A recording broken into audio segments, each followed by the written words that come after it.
السلام عليكم ورحمة الله تعالى وبركاته.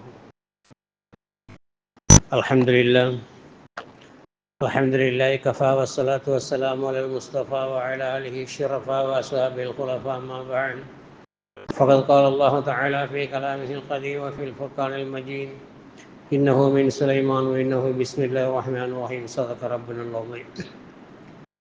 கண்ணியத்திற்கும் பெருமரியாதைக்கு உரிய அல்லாஹ்வின் நல்லடியார்களே,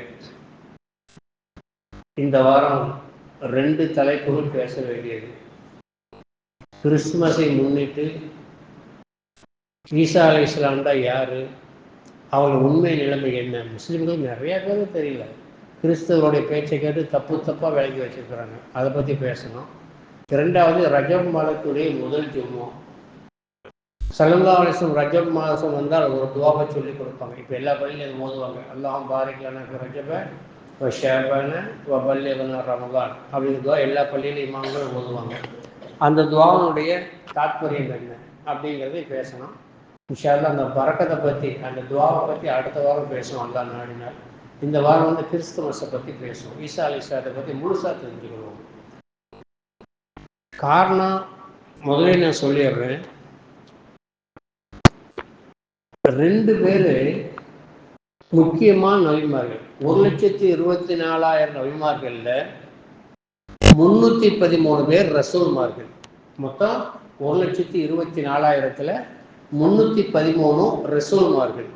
அந்த 313லேயே 7 பேர் உலுல் அஸ்ம் தேர்ந்தெடுக்கப்பட்டவர்கள். ரொம்ப போராடியவர்கள், சமுதாயத்தோடு ரொம்ப போராடியவர்கள் 7 நபர்கள். அதுல முக்கியமான நபர்கள் மூசா அலைஹிஸ்ஸலாம், ஈசா அலைஹிஸ்ஸலாம். மூசா அலைஹிஸ்ஸலாமும் ஈசா அலைஹிஸ்ஸலாமும் ஒரு துஆவை கேட்டாங்க அல்லாஹ் இடத்துல. ஏண்டா 2 பேரும் வேதம் கொடுக்கப்பட்டவங்க. 2 வேதத்திலையுமே அல்லாஹ் ஜல்ல சுப்ஹானஹு வ தஆலா நம்முடைய கண்மணி ஸல்லல்லாஹு அலைஹி வஸல்லத்தை பற்றி சொல்லி காட்டுகிறான். முஹம்மது ஸல்லல்லாஹு அலைஹி வஸல்லம் பற்றி சொல்லி காட்டியிருக்கிறான். 2 வேதத்திலையும் வந்திருக்கு. தௌராத்லையும் வந்திருக்கு, இதுல இன்ஜீல்லையும் வந்திருக்கு.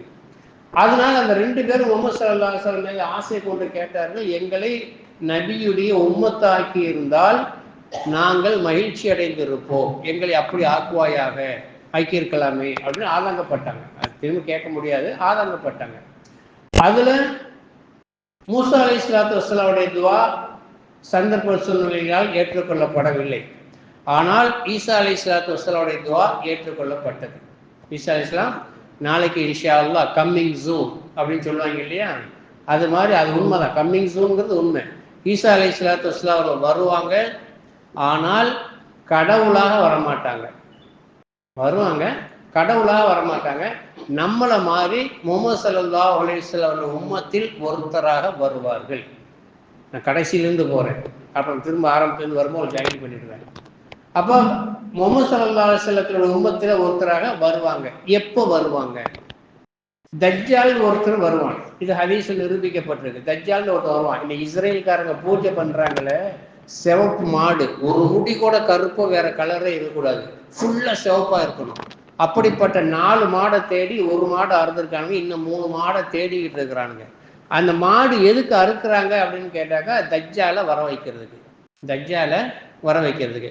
அந்த தஜ்ஜாலை யாராலையும் கொல்ல முடியாது, எவ்வளோ பெரிய பெரும் படையும் கொல்ல முடியாது. அப்போ ஈசா அலைஹிஸ்ஸலாத்துடைய வாளால் மட்டும்தான் அவர் வெட்டப்படுவார் என்பது நசீப் இருப்பதன் காரணமாக தஜ்ஜாலுடைய வருகைக்கு பின்பு ஈசா அலைஹிஸ்ஸலாத்து வஸ்ஸலாம் அவர்கள் வருவாங்க. நபியுடைய உம்மத்தாக வருவாங்க, கடவுளாக வர மாட்டார்கள். சரி, முடிஞ்சா? இது முடிவு. அப்போ ஈசா அலைஹிஸ்ஸலாத்தை பற்றி பார்ப்போம். ஈசாண்டா யாரு? ஈசா அலைஹிஸ்ஸலாம் அப்படிங்கிறவங்க நபி ஸல்லல்லாஹு அலைஹி வஸல்லம் பிறப்பதற்கு சரியாக 571வது ஆண்டு பிறந்தவங்க. இன்னைக்கு ஈசாவை வச்சு தான் கிமு கிபின்னு இருக்கு. இன்னைக்கு 2026 அப்படிங்கிறது ஈசா அலைஹிஸ்ஸலாத்தை வச்சு தான் பிரிச்சிருக்கிறாங்க. அந்த கணக்கு இந்த கணக்கு எல்லாம் ஒன்றா தான் வரும். 1956 வருஷம் ஆச்சு ரசூல் ஸல்லல்லாஹு அலைஹி வஸல்லம் பிறந்து, சூரியன் கணக்கின் பிரகாரம். அதோட 571 கூட்டினா 2026 வரும். ஈசா அலைஹிஸ்ஸலாத்து வஸ்ஸலாம் அவருடைய அந்த பிறப்பை வச்சு தான் கிமு கிபிங்கிறது நிறுவ வச்சிருக்காங்க. இவங்க யாரு? ரசூலுடைய குடும்பமானு கேட்டா இல்லை. இதுல பெரிய ஆச்சரியம் என்ன, அவங்க அத்தா நபி, அவங்க அத்தா நபி, அவங்க அத்தா ரசூல் அப்படிலாம் கிடையாது. ஈசா அலைஹிஸ்ஸலாத்துடைய தாய் தந்தையர்கள் அவங்களுடைய மரியம் அலைஹிஸ்ஸலாத்து வஸ்ஸலாம் அவர்கள். அந்த மரியத்துடைய அத்தா பேரு இம்ரான். பக்ரா சூராவுக்கு அடுத்து ஆல இம்ரான் சூரா இருக்கு இல்லையா, அந்த ஆழ்ந்த குடும்பம். இம்ரான் என்ற ஒரு தனி மனிதர், தனி மனிதரை பற்றி குடும்பத்தை பற்றி பேசக்கூடிய சூறா தான் ஆல இம்ரான் சூரா. இப்போ நான் சொல்றதெல்லாம் உள்வாங்கிக்கிட்டு ஆல இம்ரான் சூரானுடைய தப்சீரை 2 ஐனை விட்டுட்டு படித்து பார்த்தீங்கன்னா நான் சொல்லக்கூடிய எல்லா கருத்துமே அங்கே பதிவு செய்யப்பட்டிருக்கும். குரானில் அது இன்ஷா அல்லாஹ் அது இருக்கும். சரி, இந்த இம்ரானுக்கு மரியம்ங்கிற ஒரு பிள்ளை குழந்தை இருந்தாங்க. இந்த மரியம்ங்கிறது எப்படி ஏற்பட்டாங்க அப்படின்னு சொல்லிட்டோன்னா, இம்ரானுடைய மனைவி துவா செய்கிறாங்க, நீண்ட நாள குழந்தை இல்லாதன் காரணமாக யா அல்லாஹ் எனக்கு ஒரு பிள்ளையை தான், அந்த பிள்ளையும் அந்த பிள்ளையுடைய குடும்பத்தையும், வார்த்தையை கவனி அல்லாஹ் சொல்றான், அந்த குழந்தையும் அந்த குழந்தையுடைய குடும்பத்தையும் ஷைத்தான் தொடாமல் பாதுகாப்பாயாக, ஷைத்தான் தொடாமல் பாதுகாப்பாயாக அப்படின்னு துவா செஞ்சுட்டாங்க. குழந்தை உருவாயிட்டாங்க. இம்ரானுக்கு குழந்தை பிறந்துருச்சு. மரியம்ங்கிற பொம்பளை பிள்ளை பிறக்குது.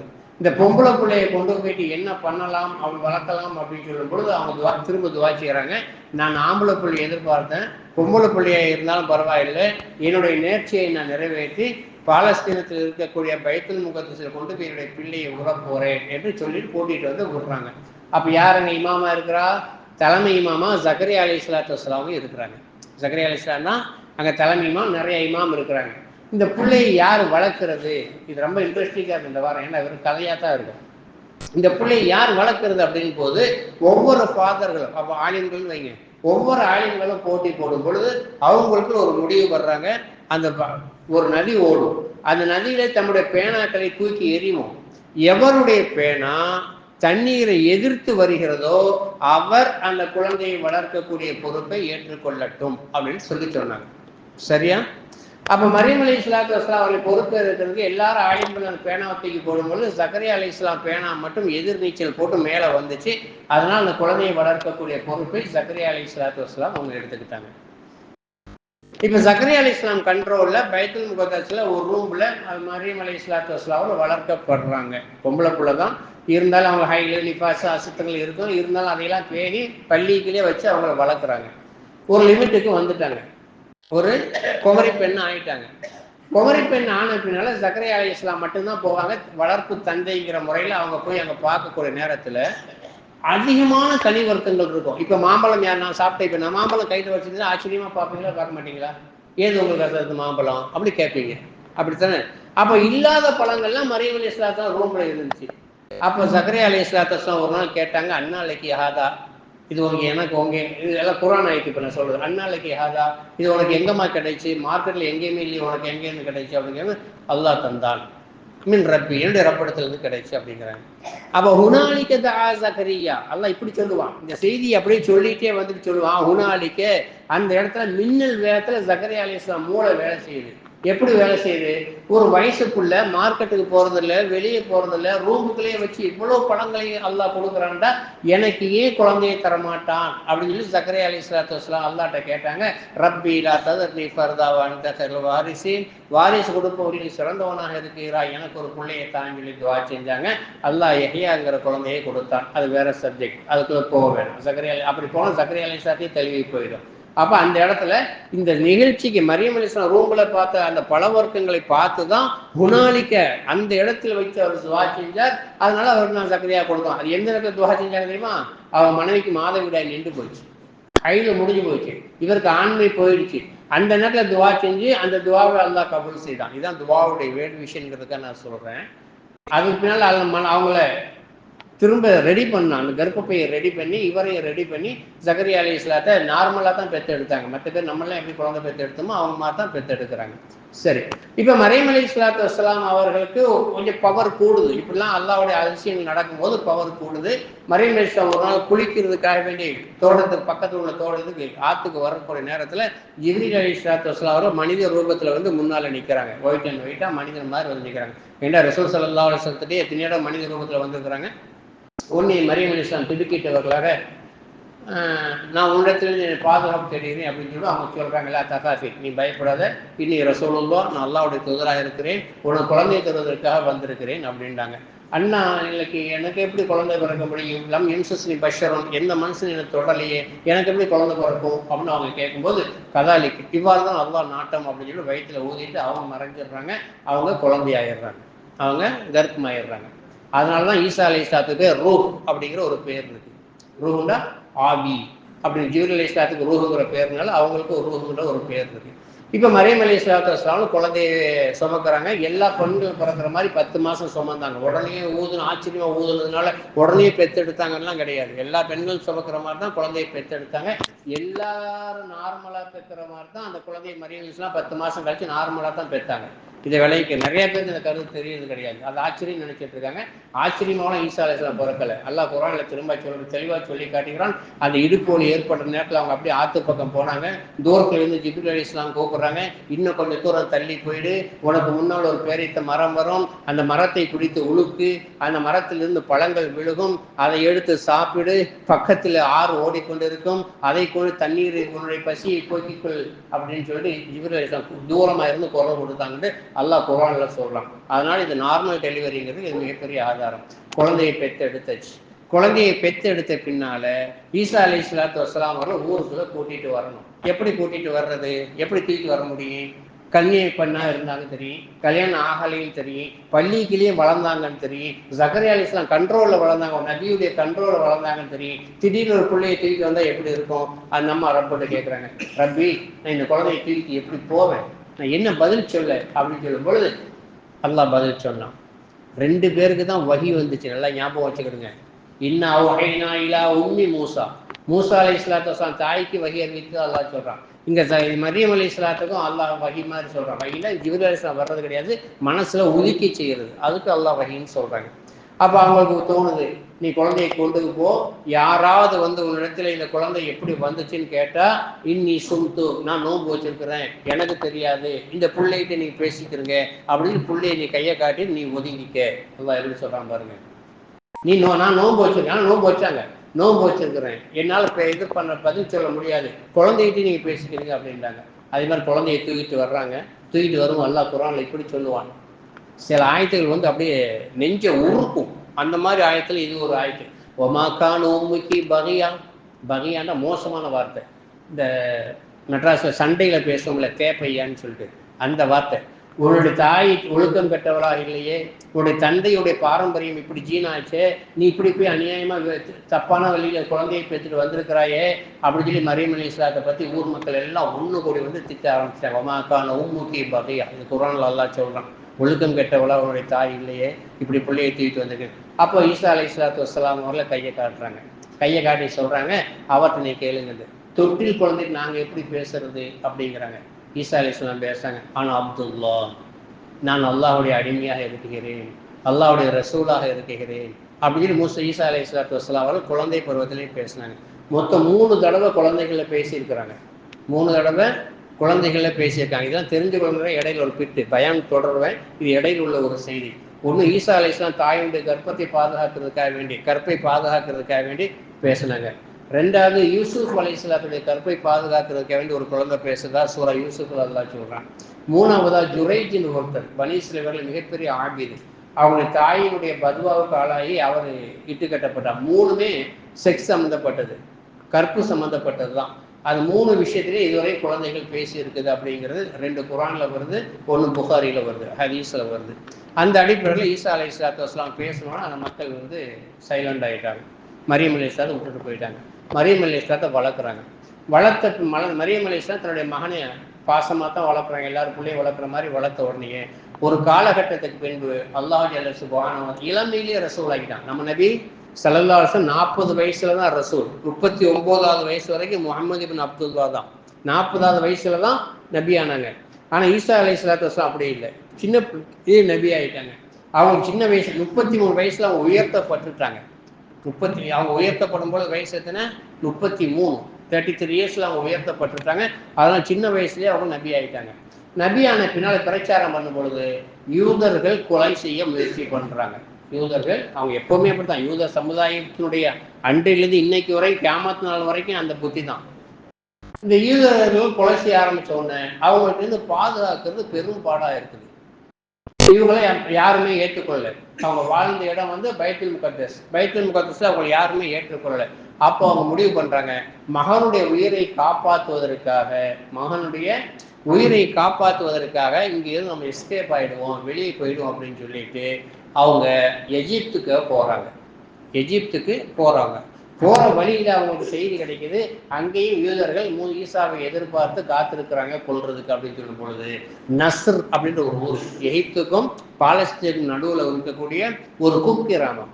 குக்கிராமம்னா வண்ணான்கள் இருக்காங்க, துணி துவைக்கிற டோபின்னு சொல்லுவோம் இல்லையா, இந்த டோபிகள் இருக்கக்கூடிய ஊர் தான் நஸ்ர் அப்படிங்கிற ஊர். அந்த ஊர்ல போய் தஞ்சம் புகுந்துடுறாங்க. அந்த ஊரில் போய் ஈசா அலைஹிஸ்ஸலாத்து வஸ்ஸலாமும் தஞ்சம் புகுந்துடுறாங்க. அப்ப தன்னுடைய மகனை வளர்க்கக்கூடிய நேரத்தில் இன்னைக்கு நஸ்ரானிகள் சொல்றோம்ல, நஸ்ரானிகள் சொல்றோம் இல்லையா, அந்த நஸ்ருங்கிற ஊரை வச்சு தான் இன்னைக்கு நஸ்ரானிகள் சொல்றோம். நம்ம டெல்லிக்கு போனா என்ன சொல்லுவோம், மதராசிமா. நம்ம டெல்லிக்கு கல்கட்டா போனா என்ன சொல்லுவாங்க, மதராசி அப்படிமா. அது மாதிரி நஸ்ருங்கிற ஊர்ல அவங்க வாழ்ந்ததுனால அந்த சமுதாயத்துக்கு பேர் நஸ்ரானிகள். முதலாக அங்க உள்ள 12 நபர்கள் வண்ணான்கள், துணி துவைக்கக்கூடியவர்கள் ஈசா அலைஹிஸ்ஸலாத்து வஸ்ஸலாம் அவங்களை ஏற்றுக்கொள்றாங்க. ஃபர்ஸ்ட் ஏற்றுக்கொண்டது ஹவாரியன்கள். வண்ணான்கள், தோபிகள். முதலா ஈசா அலைஹிஸ்ஸலாத்து வஸ்ஸலாம் அவங்க சொல்றாங்க, அந்த 12 பேர்ல ஒருத்தர் சிலையில் அறையப்பட்டாரு, மீதி இருக்கக்கூடிய 11 பேரை வச்சுதான் இத்தனை கோடி முஸ்லிம் கிறிஸ்தவர்கள் இன்னைக்கு பரவி இருக்கிறாங்க. 11 பேரை வச்சுதான், 12 பேர்ல ஒரு ஆள் சிலுவையில் அறையப்பட்டாரு, அந்த 11 பேரை வச்சுதான் இத்தனை கோடி முஸ்லீம்களோட இன்னைக்கு கிறிஸ்தவர்கள் அதிகமா இருக்காங்கல்ல, அத்தனை கிறிஸ்தவர்கள் வரதுக்கு காரணகர்த்தாக இருந்தவங்க ஈசா அலைஹிஸ்ஸலாத்து வஸ்ஸலாமுடைய அந்த 11 சீடர்கள் தான் அப்படிங்கிறதையும் நாம் கவனத்தில் கொள்ள வேண்டும். அவங்க தான் நஸ்ரானிகள். அவங்களுக்கு அல்லாஹ் ஜல்ல சுப்ஹானஹு வ தஆலா எந்த அளவுக்கு உதவி செஞ்சான் அப்படின்னு சொல்லி கேட்டா, இந்த மாயிதா இறங்குச்சுல, மாயிதான்னு தெரியல, மூசா அலைஹிஸ்ஸலாம் அலாலையா தட்டு சஹன் இறங்குன மாதிரி அவங்களுக்கு இறங்குச்சு. யாருக்கு, ஹவாரியன்களுக்கு. அந்த 11 பேருக்காக வேண்டி அல்லாஹ் வானத்திலிருந்து இறக்கி வச்சான், உணவு இறக்கி வச்சான். அவங்க ஈமானை ஸ்திரப்படுத்தணும், உறுதிப்படுத்தணும் அப்படிங்கிறதுக்காக வேண்டி அந்த நியமத்தை அல்லாஹ் அவர்களுக்கு கொடுத்தான். அது ஈசா அலைஹிஸ்ஸலாத்து வஸ்ஸலாம் அந்த எகிப்துக்கும் போகாம பாலஸ்தீனத்துக்கும் வராம நஸ்ருங்கிற ஊர்ல தங்கி இருக்க விஷயம் யூதர்களுக்கு தெரிஞ்சிருச்சு. யூதர்கள் தெரிந்தால் அதுல ஒருத்தனை விலை கொடுத்து வாங்கி ஈசா அலைஹிஸ்ஸலாம் சரியா இருக்கக்கூடிய இடத்தை கண்டுபிடிச்சு அவங்க போகக்கூடிய நேரத்துல ஈசா அலைஹிஸ்ஸலாத்து வஸ்ஸலாம் அவர்களை அல்லாஹ் விண்ணுக்கு உயர்த்தி விட்டு, வானத்துக்கு அல்லாஹ் குர்ஆன்ல சொல்றான், வமா குத்தில வமா ஷுப்பிக வலாக்கின் அல்லாஹ் ரஃபா. அல்லாஹ் அவரை கொலை செய்யவும் இல்லை, அவர் சிலுவையில் அறையப்படவும் இல்லை, என்றாலும் அல்லாஹ் அவரை உயர்த்தி விட்டார் அப்படின்னு குர்ஆன்ல அல்லாஹ் சொல்லி காட்டுகிறான். அவர் சிலையில் அடைஞ்சது யாரு, இன்னைக்கு சிலுவையில தொங்குறது யாரு, அந்த மூஞ்சி யாரு அப்படின்னா மூஞ்சி ஈசா அலைஹிஸ்ஸலாம் மூஞ்சி. உடல் ஈசா அலைஹிஸ்ஸலாம் உடம்பு இல்லை, அந்த 12 சீடர்கள்ல ஒரு சீடருடைய உடம்பு. காட்டி கொடுக்கப்பட்ட அந்த சீடர்ல ஒரு சீடருடைய உடம்பை தான் அவங்க சிலுவையில் அடைச்சாங்க. ஈசா அலைஹிஸ்ஸலாம் 33வது வயசுல உயர்த்தப்பட்டு விட்டார்கள். அதே நிலைமையில இருக்கிறாங்க. இன்ஷா அல்லாஹ் தஜ்ஜால் வந்த பின்னால ஈசா அலைஹிஸ்ஸலாம் திரும்ப வருவாங்க, மதீனாவில் அடக்கம் செய்யப்படுவாங்க, ரவுலாவில் இருந்து அவங்க எழுப்பப்படுவாங்க அப்படிங்கிறது சஹீஹான ஹதீஸ்கள் நமக்கு தெளிவாக புரிய வருகிறது. சரியா? சரி, இந்த மரியம் அலைஹிஸ்ஸலாத்து வஸ்ஸலாம் அவருடைய பாரம்பரியம் ஏன் அல்லாஹ் உயர்த்தினான்? முக்கியமான கேள்வி வருதுல. இத்தனை பேரை உயர்த்தாம ஏன் அவரை உயர்த்தினான்னு என்று சொன்னால், நல்லா தெரிஞ்சுக்கிடுங்க, அவங்க 2 பேரும் ஈசா அலைஹிஸ்ஸலாம் உயர்த்தலைண்டா இன்னைக்கு 1000 கடவுள்கள் வந்திருப்பாங்க. ஏன் அப்படின்னு கேட்டீங்கன்னா, சிம்பிள். அவங்களுக்கு அல்லாஹ் அவ்வளவு அற்புதத்தை கொடுத்துருந்தான். முந்திரி பழம், இன்னைக்கு முந்திரி பழம் கொட்டையை வெளியே பாக்குறீங்கல்ல, இதை செஞ்சது ஈசா அலைஹிஸ்ஸலாம். தன் நபியை நிரூபிக்கிறதுக்காக வேண்டி முந்திரி பழத்தை உருவாக்குனாங்க. வவ்வால் இருக்குல்ல, வவ்வால் வாயாலே தின்னு வாயாலே பேர்ல இந்த வவ்வியால உருவச்சுமா களிமண்ணால பறவை வச்சு கும்பி அல்லாவோட இருக்கிற பறந்துருச்சு. மனுஷனால பறைக்கப்பட்டது அப்படின்னு தெரிஞ்சதுக்காக வேண்டிதான் அது வாயாலே தின்னும் வாயாலே பேலும். பாத்ரூம் போறதுக்கும் தனி உறுப்பு கிடையாது இந்த வவ்வாலுக்கு. இந்த வவ்வால் யார் உருவாக்குனா, ஈசா அலைஹிஸ்ஸலாம் உருவாக்குனாங்க. ஈசா அலைஹிஸ்ஸலாத்துக்கு அல் மசீஹ்னு ஒரு பேர் இருக்கு. மசீஹ்னா தடவக்கூடிய பேர், அப்படின்னு ஒரு பேர் இருக்கு. ஈசா அலைஹிஸ்ஸலாம் பிற கண் அதாவது பிறவிலேயே குருடான ஒரு பிடிச்சி இப்படி தடவுனாங்கன்னு சொல்லிட்டு அவனுக்கு பார்வை வந்துடும். வெண்குஷ்டத்தை பிடிச்சி அணைச்சாங்க தடவுனாங்கன்னா பார்வை வெண்குஷ்டம் போயிடும். கருங்குஷ்டத்தை பிடிச்சி இன்னைக்கு அதை பண்ணிட்டு இருக்காங்க. கருங்குஷ்டத்தை பிடிச்சி தடவுனாங்கன்னா பார்வை போயிடுது, அந்த குஷ்டம் நீங்கிடும். இப்படி ஷிஃபாவுக்கு ஈசா அலைஹிஸ்ஸலாம் கைப்பட்டாலும் ஷிஃபா ஏற்பட்டுரும். எவ்வளவு பெரிய நோயா இருந்தாலும் ஷிஃபா ஏற்பட்டுரும். அதனால ஈசா அலைஹிஸ்ஸலாத்து வஸ்ஸலாம் கடவுளாக்கப்பட்டாங்க. கன்னியாஸ்திரியான அந்த அம்மாவும் மரியம் அலைஹிஸ்ஸலாமும் கடவுளாக்கப்பட்டாங்க. ஈசா அலைஹிஸ்ஸலாம் இரண்டாவதான ஒரு விஷயம் தெரிஞ்சுக்கிடுங்க, அந்த 2 பேருக்கு மட்டும் சனி சிறப்பு உண்டு. என்ன சிறப்புன்னு கேட்டா, நம்ம உடம்புக்குள்ள 3 வகையான ரூஹ் இருக்கு. நம்ம உடம்புக்குள்ள ரொம்ப நீட்ட மாட்டேன், ஏற்கனவே சொல்லினது, ஆனா தொட்டா தான் அது விளங்கும், புதுசா வந்தவங்களுக்கு விளங்கும். 3 வகையான ரூஹ் இருக்கு. தாயினுடைய கர்ப்பத்துல 4 மாசம் ஆன உடனே அசைவு ஏற்படுறது ஒரு ரூஹு. இதுதான், இதுக்கு பேர் தான் ராசிக், நசீர், முஸ்தபா, உம்மு சல்மாங்கிற பட்சத்துக்கு பேரு. ரெண்டாவது, ஒரு குழந்தை பிறந்தோன்னு ஷைத்தானுடைய ரூஹ் தொடும், அது ரெண்டாவது ரூஹு. அந்த குழந்தை தொட்டு ஷைத்தான் அழுகிறத வச்சுதான் நம்ம ஆஸ்பத்திரியில இருந்து வெளியே வந்து குழந்தை பிறந்திருக்குன்னு தெரிஞ்சுக்கிறோம். அந்த ஷைத்தான் ரூஹ் உள்ள போகும்போது தான் அது அழுகிறது. அந்த குழந்தை கொஞ்ச நேரத்தை சிரிக்கி, தாய் மயக்கமாக இருக்கிறதுனால தெரியாது, நர்ஸுங்கள் கவனிச்சிருப்பாங்க. அப்படி சிரிக்கும் போது மலக்குடைய ரூஹு ஒன்று சேர்ந்துடும். 3 ரூஹோட்டம் நம்ம வாழ்ந்துட்டு இருக்கோம். ஆனால் அவங்க 2 பேருக்கு மட்டும், மரியம் அலைஹிஸ்ஸலாத்துக்கும் ஈசா அலைஹிஸ்ஸலாத்துக்கும் ஷைத்தான் கிடையாது. அதெல்லாம் அவங்க எதை தொட்டாலும் பறக்குது. ஷைத்தான் ரூஹு கிடையாது. மலக்குடைய ரூஹம் மனுஷனுடைய ரூஹு மட்டும்தான் அவங்களுக்கு. ஷைத்தான் ரூஹு கிடையாது. ஏன் கிடையாது? அவங்க அம்மா துவா செஞ்சாங்கல்ல, அந்த துவாவை அல்லாஹ் ஏற்றுக்கிட்டான். ஷைத்தான் தொடாமல் பாதுகாத்து. ஈசா அலைஹிஸ்ஸலாம் இருந்து கல்யாணம் முடிச்சிருந்தாங்கண்டா அவங்க பிள்ளையும் ஷைத்தான் தொடாது, அவங்க பேரனையும் ஷைத்தான் தொடாது, கொள்ளு பேரனையும் ஷைத்தான் தொடாது. இப்படியே வந்துச்சுடா ஷைத்தான் தொடாமல் இருக்க கடவுளுடைய அந்தஸ்துக்கு அவங்க போயிடுவாங்க. எத்தனை லட்சம் கடவுள் வந்திருப்பாங்க 2026 வரைக்கும் பார்த்தாக்கா? ஒரு 1000 பேராவது வந்திருப்பாங்க இல்லையா? அல்லாஹ் பார்த்தா அதை அப்படியே ஸ்டாப் பண்ணி வச்சுட்டு ஒரு நேரம் வரும், அந்த நேரத்தில் உன்னை இறக்கிடுறேன் அப்படின்னு சொல்லி அல்லாஹ் உயர்த்திட்டான். ஒரு காரணம் தெரிஞ்சுக்கிறது. இப்போ உங்களுக்கு ஒரு சின்ன விஷயத்தையும் சொல்றேன். பெருமானார் ஸல்லல்லாஹு அலைஹி வஸல்லம் இப்போ நான் சொன்ன செய்தியை சஹாபாக்களுக்கு சொன்னாங்க. அவங்க 2 பேரையும் ஷைத்தான் தொடலை அப்படின்னு கேட்டாங்க. அப்ப சஹாபாக்கள் கேட்டாங்க, ஹல் மஸ்ஸக்மு ஷைத்தான், உங்களை ஷைத்தான் தொட்டானான்னு கேட்டாங்க. நியாயமான கேள்வி தானே. ஏன்னா மரியம் நபியும் இல்லை, ரசூலும் இல்லை, அவங்கள ஷைத்தான் தொடலை, ஈசா அலைஹிஸ்ஸலாம் ஷைத்தான் தொடலை, அவங்கள விட 1000 மடங்கு சிறந்தவங்க நீங்க, உங்களை ஷைத்தான் தொட்டானா அப்படின்னு கேட்கும்போது ஸல்லல்லாஹு சொல்றாங்க, கது மஸ்ஸனி ஷைத்தான் வலாக்கின் அஸ்லம்னி, ஆம் என்னை ஷைத்தான் தொட்டான், ஆனால் என்ன ஷைத்தான் தொட்ட ஷைத்தான் முஸ்லீம் ஆகிவிட்டான். என்னை ஷைத்தான் தொட்டான், ஆனா அந்த ஷைத்தான் முஸ்லீம் ஆகிவிட்டான். அப்ப ரசூலுல்லாஹி ஸல்லல்லாஹு அலைஹி வஸல்லத்துக்கு, மூசாவுக்கு, ஈசா இதுக்கு, இப்ராஹிம் அலைஹிஸ்ஸலாத்துக்குலாம் இல்லாத ஒரு சிறப்பு யாருக்கு இருக்குது? மரியம் அலைஹிஸ்ஸலாத்துக்கு, ஈசா அலைஹிஸ்ஸலாத்துக்கு இருக்குது. அதனால இன்னைக்கு அவங்க 2 பேரும் கடவுளாக்கப்பட்டிருக்காங்க. அதுலேயும் 3 கோஷ்டி இருக்கு. 2 பேரும் கடவுள்னு சொல்லக்கூடியவங்க இருக்காங்க, ஈசா அலைஹிஸ்ஸலாத்தை மட்டும் கடவுள்னு சொல்லக்கூடியவங்க இருக்காங்க. இந்த மாதிரி அவங்களுக்குள்ள இருக்காங்க. அல்லோலியா அப்படிங்கிறது அல்லாஹ்ங்கிற வார்த்தையிலிருந்து மருவி வந்தது தான். எல்லாமே இஸ்லாத்துக்குள்ள இருந்து தான் பிரிஞ்சு போனது தான். அதை விளங்காம அப்படியே ஷைத்தான் ஒரு சூழ்ச்சி பண்ணி அப்படியே கொண்டு போயிட்டு இருக்கிறோம். ஆக மொத்தத்துல ஈசா அலைஹிஸ்ஸலாத்து வஸ்ஸலாம் அவர்கள் இந்த மாதிரி உயர்வடைவதற்கு காரணம் அவங்களுக்கு அல்லாஹ் கொடுத்த மெடிசன் சிஃபத்து. ஒவ்வொரு தலைவருக்கு ஒரு தன்மையை கொடுப்பான். அதுல ஈசா அலைஹிஸ்ஸலாத்துக்கு அல்லாஹ் எவ்வளவு பெரிய சிறப்பை கொடுத்திருக்கிறான் அப்படின்னு நம்ம கவனத்தில் கொள்ள வேணும். நாளைக்கு வருவார்கள் என்பது உண்மைதான். முஹம்மது ஸல்லல்லாஹு அலைஹி உம்மத்தில் ஒருவராக வருவார்கள் என்பது உண்மை. ரவுலா ஷரீஃபை எட்டி பார்த்தீங்கன்னா தெரியும், ஒரு இடம் காலியா இருக்கும். அந்த இடம் வந்து ஈசா அலைஹிஸ்ஸலாத்தை அடக்கிறதுக்காக வேண்டி பெருமானார் ஸல்லல்லாஹு அலைஹி வஸல்லத்துடைய அந்த துஆவின் காரணமாக அவங்க ரவுலாவில் இருந்தும் நாளைக்கு எழுப்பப்படுவார்கள் அப்படிங்கிறதை விளங்கி வைத்துக் கொள்ளணும். எல்லாவற்றிற்கும் மேலாக நாம் இப்போது ஈசா அலைஹிஸ்ஸலாத்து வஸ்ஸலாம் அவர்களை நபியாகத்தான் பார்க்கணும், ரசூலாகத்தான் பார்க்கணும். கோயிலை கடந்து போகக்கூடிய நேரத்தில் இணை வைப்பதை விட்டும் அல்லாஹ் தூயவன் அப்படின்னு சொல்லிட்டு நடந்து போகிறது ஒரு சுன்னத்து. இணை வைப்பதை விட்டும் அல்லாஹ் தூயவன். அதே மாதிரி சர்ச்சை தாண்டி போகக்கூடிய நேரத்தில் நான் ஈசா அலைஹிஸ்ஸலாம் நிச்சயமாக அல்லாஹ்வுடைய இறை தூதராக இருக்கிறார்கள் என்று நான் சாட்சி சொல்கிறேன் அப்படின்னு சொல்லிட்டு போகிறது நம்முடைய கருத்து. இதெல்லாம் நம்ம ஃபாலோ பண்ணுறது கிடையாது, ஆனால் அப்படி சொல்லி பழகணும். அப்படி பண்ணால் இந்த கிறிஸ்தவத்துக்கு எனக்கு சம்மந்தம் இல்லை, அல்லாஹ் நான் அதை விட்டு தூயவன் அப்படின்னு சொல்லி நம்ம தப்பிச்சுக்கிறதுக்கு வாய்ப்பு இருக்குது. அதாவது ஈசா அலைஹிஸ்ஸலாத்து கடவுளை தாண்டி போகும்போது, சர்ச்சுகளை தாண்டி போகும்போது நிச்சயமாக ஈசா அல்லாஹுடைய நபியாவும் ரசூலாவும் இருக்கிறார்கள் அப்படின்னு சொல்லி தாண்டி போயிடணும். அப்படி அது போகிறது ஒரு முஸ்தாஹப், சுன்னத்தில் ஒரு முஸ்தாஹப், விரும்பத்தக்க ஒரு செயல். இது யஹ்யா உலகத்தில் காணப்படக்கூடிய ஒரு குறிப்பு. இதில் இன்னொரு குறிப்பையும் நாம் கவனித்து பார்க்கணும். பெருமானார் ஸல்லல்லாஹு அலைஹி வஸல்லம் உம்மத்தை ஆகணுண்டு 2 நபிமார்கள் துவா செஞ்சிருக்காங்கடா, நம்முடைய வேல்யூஷன் என்ன? ஆனால் அது நமக்கு புரிய மாட்டேங்குது. இயற்கையாக ரசூலுல்லாஹி உம்மத்தை நம்ம பிறந்ததுனால நமக்கு அதனுடைய வேல்யூஷன் நமக்கு புரிய மாட்டேங்குது. அதனால சிறப்பிற்குரிய சமுதாயம், சிறப்பிற்குரிய வழிகாட்டக்கூடிய சமுதாயம் நாம தான் அப்படிங்கிறத உறுதியாக நம்பலாம். இப்படிப்பட்ட சமுதாய மக்கள் எப்போ முழுமை பெறுவாங்க, இந்த சமுதாய மக்கள் எப்போ முழுமை பெறுவாங்க அப்படின்னு கேட்டால் ஈமான் வலுப்பெறும் பொழுது. ஈமான் வலுப்பெறும் ஏன் இப்போ எடுக்கிறேன் அப்படின்னு கேட்டால் இன்னொரு 3 நிமிஷம் எடுத்துக்கிடுவேன். நியூ இயர், இந்த நியூ இயர்ங்கிறது நமக்கு இல்லை. ஜனவரி 1ங்கிறது நம்மளுடைய நியூ இயர் இல்லை. முஹர்ரம் 1 தான் நம்முடைய நியூ இயர். ஸல்லல்லாஹு அலைஹி சொல்றாங்க, வமன் தஷப்பா அலா கைர கௌமின் ஃபஹுவ மின்ஹும், யார் மற்றவர்களுடைய செயலை செய்கிறார்களோ அவர்களை சார்ந்தவர்களே அப்படின்னு சொல்லி சொல்றாங்க. இப்போ உங்களை யாராவது ஒரு ஆள் வர்றாரு, பூநூல் போட்டு வர்றாரு, அவரை தடுப்பீங்களா? நீங்க அல்ஹம்துலில்லாஹ் ஓதுவாரு, இஸ்லாம் முஸ்லீம் தடுப்பீங்களா? தடுக்க முடியாது. அப்பயும் ஆண்கள் பொண்ணு போடக்கூடாது. ஒரு பொண்ணு பொட்டு நல்லா பொட்டு வச்சுக்கிட்டு புர்கா போட்டுட்டு வருது, பயானில் வந்து உட்காருது, தடுப்பீங்களா?